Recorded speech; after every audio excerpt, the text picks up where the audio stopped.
Halo guys, assalamualaikum warahmatullahi wabarakatuh. Gimana kabarnya guys? Mudah-mudahan kalian tetap semangat, tetap sehat dan bahagia selalu ya guys. Oke, di video ini ya, di pagi ini aku ingin berbagi tentang manajemen bisnis apotek lagi, yaitu tentang manajemen keuangan. Nah, nanti kamu bisa terapkan di bisnis apotekmu. Ini triknya sederhana, cuman pelaksanaannya mungkin butuh butuh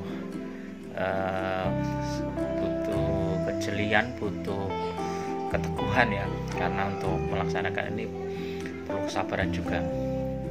Triknya itu sederhana seperti judulnya ya. Judulnya manajemen Rp1 dalam bisnis apotek. Jadi kelihatannya sepele ya, manajemen Rp1. Kira-kira kalian bisa menggambarkan, membayangkan apa yang dimaksud dengan manajemen Rp1? Kalau bisa kalian bisa komen di bawah ini ya. Tebakannya benar apa enggak dengan apa yang aku akan sampaikan ya. Apa yang dimaksud dengan manajemen Rp1 dalam sebuah bisnis apotek? Nah, Rp1 itu sesuatu yang mungkin sekarang sangat tidak berharga ya guys. Tidak berharga ya, karena nilainya Rp1 kita nggak bisa beli apa-apa. Kecuali kalau orang yang seumuran dengan saya ya, kelahiran tahun 70 ke atas lah, 71, 72 sampai 75, atau mungkin 80 mungkin masih ya, sebelum 80 itu akan mengalami suatu masa di mana nilai uang Rp1 itu berharga. Aku masih ingat ya dulu ini uang saku aku waktu SD ya, sekolah dasar itu Rp1 guys. Rp1 apa Rp5 lupa aku, pokoknya 1 keping gitu, bisa beli es sama kerupuk sambal waktu itu. Nah, kayak kalau waktu itu masih berharga, tapi sekarang Rp1 sudah tidak berharga lagi. Sekarang bahkan Rp100 sudah tidak berharga. Atau sekarang minimal beli kerupuk aja sudah 1.000, udah nggak boleh 500. Paling uang yang bisa kita belikan 500 itu mungkin masih permen ya. Nah, dalam judul ini, video ini, Rp1 itu bisa sangat berharga apabila kita tahu ininya manfaatnya. Jadi apa yang dimaksud dengan bisnis ini ya, nilai Rp1 itu yang sebenarnya itu bagaimana? Aku pernah membuat sebuah video tentang ini, pentingnya melihat likuiditas bisnis apotek kita ya. Jadi likuiditas apotek itu artinya adalah uang yang keluar maupun uang yang masuk, semua itu terdata, semua termonitor, semua tercatat dengan sebaik-baiknya. Nah, ini bisa kamu terapkan dalam bisnis apotekmu. Yang dimaksud dengan manajemen Rp1 itu adalah baik uang masuk maupun keluar, walaupun Rp1 itu harus tercatat. Jadi ini memang perlu ini ya, kesungguhan dari kita untuk mencatat itu. Paling nggak tercatat secara manual kalau misalnya belum punya komputer.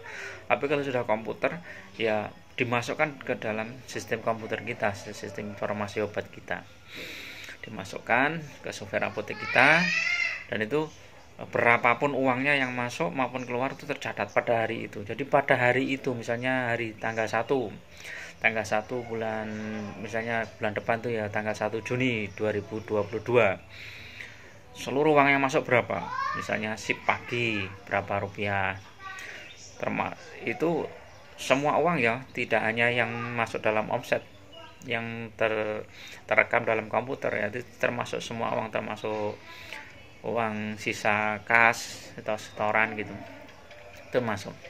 Sip pagi berapa, sip siang berapa, sip malam berapa. Kalau 3 sip, kalau 2 sip ya sip pagi sama sip siang. Terus kemudian uang yang keluar pada hari itu apa aja, misalnya untuk pembayaran hutang dagang atau inkaso berapa, dari distributor A, B, C, D, nilai rubahnya berapa, ada semua tercatat di situ. Terus kemudian biaya-biaya yang keluar pada hari itu apa aja, misalnya pembayaran listrik, pembayaran misalnya beli air minum, terus beli kertas, beli alat-alat tulis, telepon, air dan lain-lain. Itu tercatat semua di situ. Nah, dari situ nanti setiap hari kan kita masukkan ya. Tanggal 1 kita masukkan, tanggal 2 kita masukkan, tanggal 3 gitu.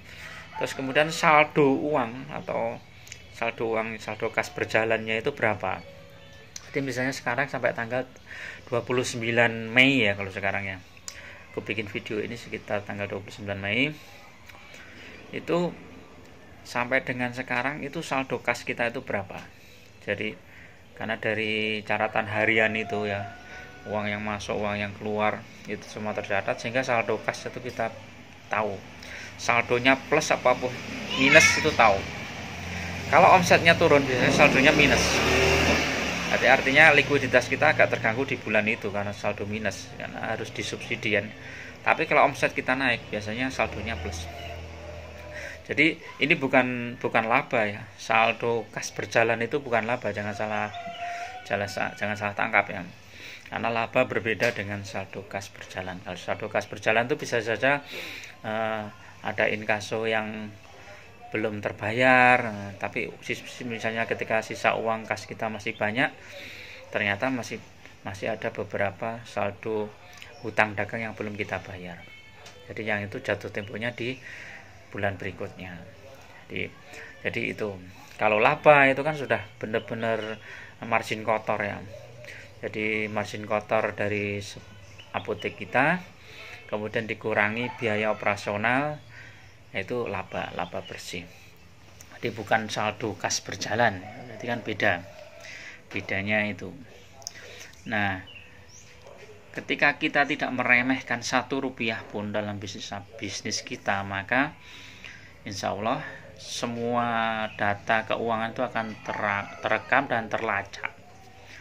Dengan semua data terekam dan terlacak, maka akan meminimalkan kebocoran-kebocoran yang akan terjadi. Jadi misalnya nanti ada uang yang keselip lah, ada setoran yang kurang lah, ada yang hilang lah, itu kelihatan di situ. Kalau misalnya yang tercatat uangnya masuk 1 juta, ternyata setelah kita hitung uangnya nggak ada 1 juta, berarti kan kelihatan, oh iya ini. Jadi itu ya guys. Jadi jangan remehkan uang walaupun 1 rupiah. Walaupun sekarang udah nggak ada 1 rupiah, maksudnya adalah sekecil apapun uang itu harus kita kejar, kita cari. Jadi kita cari, kita dokumentasikan, entah masuk atau keluar. Jadi kalau uang itu masuk ya kita catat dalam pemasukan, kalau dia keluar ya kita masukkan ke dalam pengeluaran. Nah, dengan manajemen 1 rupiah ini, maka bisnis apotek kalian itu akan menjadi lebih profesional, lebih tertata dan lebih rapi, karena pembukanya jelas sekali. Apalagi kalau kita sudah memanfaatkan software apotek atau komputer yang ada di apotek kita dengan sebaik-baiknya, maka semua tercatat di situ, dimasukkan di situ ya, omset masuk, terus hutang dagang masuk, diskon masuk, terus biaya-biaya semua masuk, pendapatan lain-lain masuk, biaya termasuk pajak dan lain-lain itu juga masuk. Maka kita bisa evaluasi dalam suatu bulan ya, misalnya bulan Januari, Februari itu kan laba bersih berapa, omset berapa, itu kan kelihatan semua, biaya berapa. Nah, nanti kita bisa membandingkan dengan bulan-bulan sebelumnya atau tahun-tahun sebelumnya. Misalnya bulan Mei tahun 2022 kita bandingkan dengan bulan Mei tahun 2021. Ada kenaikan apa enggak, ada penurunan apa enggak. Kalau ada kenaikannya di mana, misalnya di biayanya atau di labanya. Kalau penurunannya di mana, nanti kita bisa cari. Kita bandingkan lagi dengan tahun berikutnya, tahun sebelumnya. Jadi kan ada pertumbuhan. Nah, nanti kalau semua sudah tercatat seperti itu, kita lebih mudah untuk mengevaluasi bisnis apotek kita. Nah, jadi itu ya guys, untuk tip pagi ini, mudah-mudahan bermanfaat ya.